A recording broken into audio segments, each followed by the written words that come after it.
I hope you're having a fantastic Thursday morning.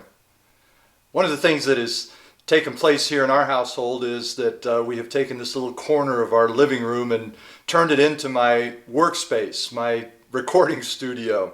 And so I've had it in my mind, in my head, that I want to build a desk. Right now I'm just using this plastic table. And I think maybe I'll make myself a desktop to be able to work from instead of just sitting here at this plastic table. But you know what? I'm horrible at woodwork. And so I have this great fear that I'm just going to botch it up. There's a lot of things that we fear in life. There's a lot of fears that we have that never come to fruition. But one of the biggest things that we often omit in our lives because of fear is really growing in our relationship with God. He wants to build something in us, and it requires that we take some of the tools that He's given us and build right along with Him, but fear gets in the way. You see, faith and fear both demand that you believe in something that you cannot see. We choose whether we're going to believe in fear that we cannot see or whether we're going to believe by faith in God who we cannot see.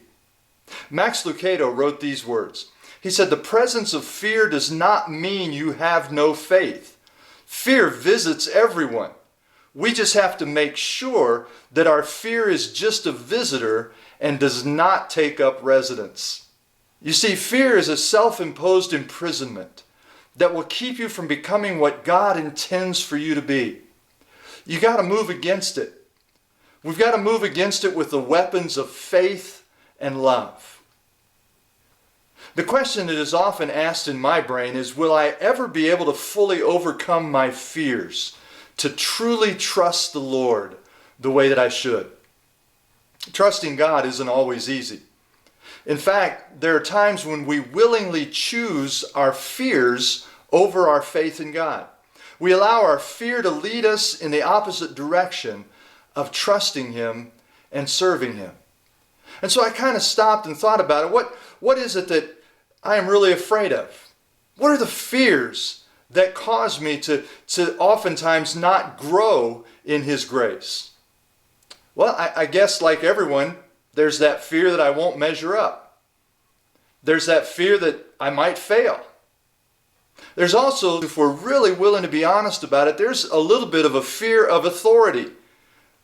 Because when we succumb to authority, when we submit ourselves to authority, it's like we're saying we give up our authority.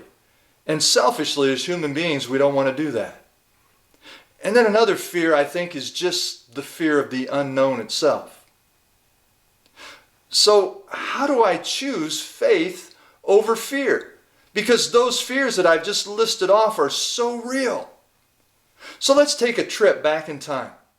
There was a time when Jesus was walking through with a lot of crowds, and He was teaching and He was touching people and He was healing them. And we're going to pick up in Mark chapter 5 and verse 25 that as this crowd followed and pressed in around Him, there was a woman who had been subject to bleeding for 12 years. Now we assume this was some type of an internal bleeding issue that she had, and she had suffered a great deal under the care of many doctors, verse 26 says, and had spent all she had, yet instead of getting better, she only grew worse. When she heard about Jesus, she came up behind Him in the crowd and she touched His cloak, because she thought, if I can just touch the hem of His garment, if I can just touch His clothes, I will be healed. Now obviously with that move, she was afraid that she might not measure up. She didn't walk up and confront Jesus and say, "Oh Lord, God of heaven, I need to be healed." Because there was that obvious fear inside of her that somehow He would look at her and just push her aside, that she would not measure up. Even in the midst of the fear that she would not measure up, she was willing to take enough of a chance to just reach out to Him. We may not fully overcome that fear of measuring up when it comes to Jesus, because after all, He is God. He is the creator of the universe. He is holy of all holies. So it's natural that we may have that fear that we won't measure up. But why not do what she did? Just reach out. Take that first step. Take a chance. You see, her plan certainly wasn't fail-proof. There was so much that could have gone wrong with chasing down the King of Kings and trying to reach out and touch the hem of his garment. So it certainly wasn't a fail-proof plan. But she did it anyway. In verse 29, it says that immediately her bleeding stopped, and she felt in her body that she was freed from her suffering. You see, at that moment in time, she was willing to lay all of her security and her authority aside. There was nothing selfish within her. She was desperate. She recognized his authority and put all of her hope there. Verse 30 says that once Jesus realized that some power had gone out from him, he turned around in the crowd and he asked, "Who touched my clothes?" Now she had submitted to his authority. Would she submit to his authority again? Here he was, the King of Kings, turning around, asking a very important question. Who snuck up on me? Who touched me with a need for healing? You see the people crowding against you, his disciples answered, and yet you can ask, who touched me?